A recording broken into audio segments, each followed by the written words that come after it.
Hello and welcome to my pre-recorded video. I'm doing a couple of videos today because I haven't really had the time. So before I get into it, if you do like my content, it's one now, you know it by liking, commenting and subscribing if you haven't done so already.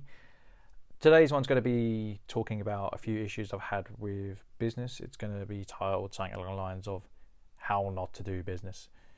So for those of you who know me and who have been following my content, you'll know that I'm very, very busy and I've just recently launched a limited company. I say recently, it was about 2 months ago. You haven't heard much about it, and the reason you haven't heard much about it is due to the following reasons. So I applied for a business bank account. I actually applied for a business bank account with 5 companies in the end. My local bank, who I've been banking with for 12 years, I thought it was 15. I did check on my credit report. It's about 12 years. They finally got back to me today. I put a complaint in. I had several phone calls. I had several broken promises.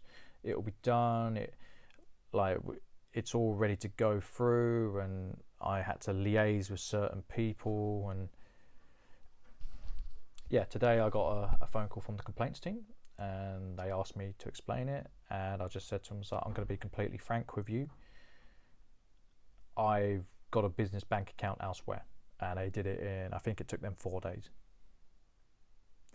or 4 business days. I said I won't be coming back to you, to which NatWest,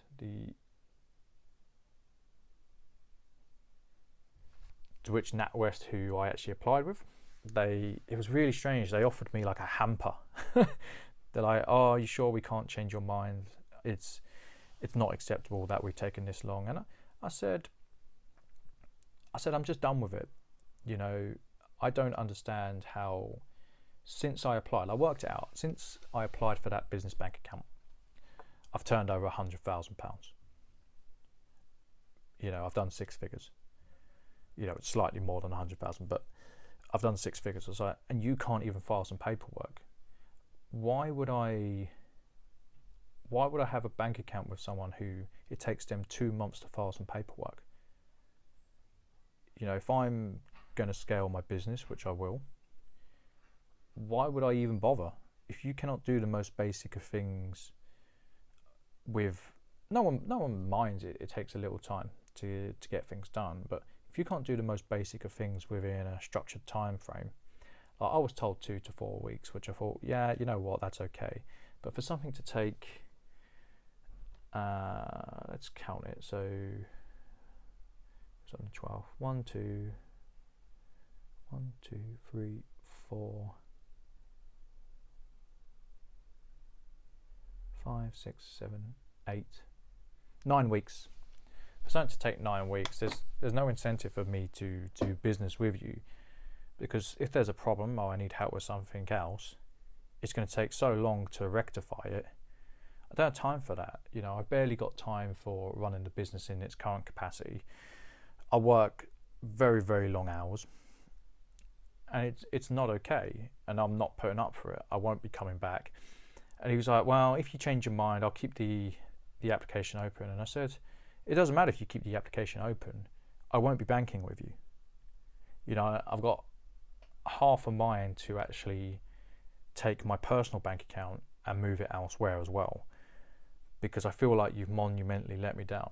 Now, for those of you who've been following my channel, I also had issues when I was applying for my bounce back loan. They cancelled my application, and they said I cancelled it, and that is not true. It's like, well, if a bank's willing to do that to cover their own arse, then to be frank, I don't need to bank with them. I just don't need to bank with them. And it's not like there's a plethora of choices. I did get turned down from other bank accounts. I got turned down from a couple of the challenger banks. That was frustrating, but that was more to do with what I bought and sold.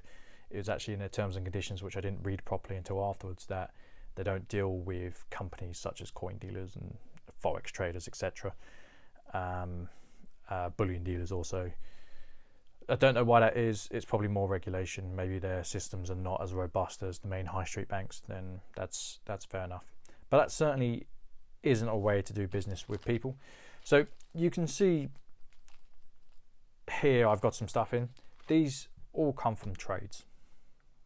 You know, I think the point is, it's not to say, oh look, I'm a really good businessman because I do as I say.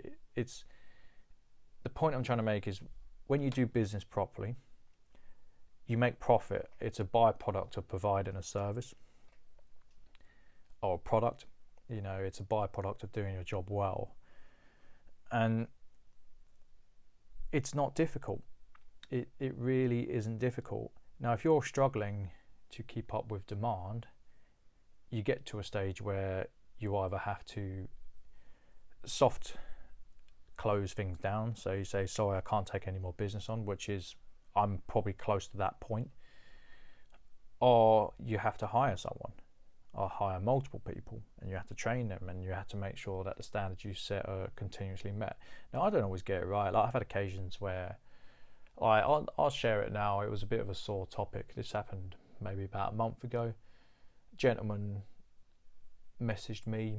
He might still watch the videos. I don't know, but he messaged me and he said, I bought a franc off you and it come back at 85%. I sent it to another bullion dealer. They said it was 85%, and I said I've never heard of that before. So I spoke to a few dealers about it, and they were like, yeah, I've never heard that before. But I said, okay, I'll refund you the differential between the 5% that should have been gold on it. You know, so I've never heard of it before. I'm not calling you a liar. Like, if the company you sent it to, they've probably got an XRF machine anyway, because they're a massive UK company.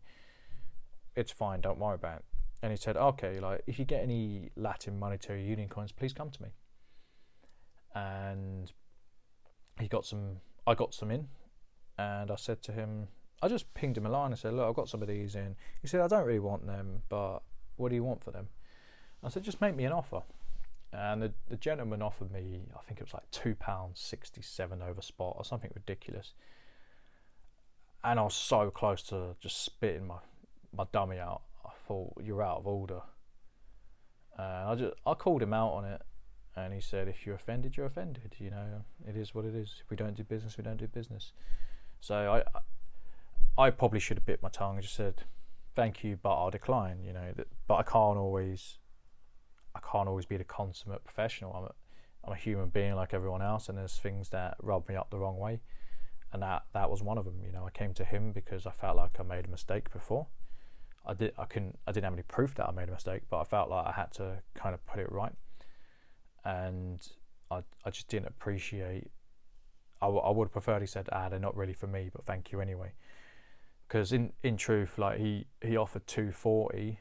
I was looking at the prices, it was worth about 330. I put them up the next day or within a couple of days, and they sold for 300 plus post on the spot. So yeah, it's not always easy to get business right, but you need to really manage expectations. And I felt, going back to the banking story, it's caused me a lot of issues because I had higher expectations. Had they turned around and said, well, actually, and they soft closed it on me and said, we're not really in a position to help you out, not at the moment anyway, I probably would have respected them a bit more, because I could have planned accordingly and done things differently. And it's frustrating. Like, I try and set fair expectations with my customers. If I can't get something delivered, I tell them. If I make a mistake, I tell them. I try and rectify it. You know, I can't always get it right, but I'll try and put it right if I get it wrong. And if the bank is offering me a hamper to carry on doing business with me, that's a bribe. That isn't looking after me as a customer, that's looking after your own interests. So yeah, I hope you've enjoyed the video. It's been a bit of a talk, this one. If anyone has any experiences like that, you're more than welcome to share. They are frustrating, but yeah, I'll see you on the next one.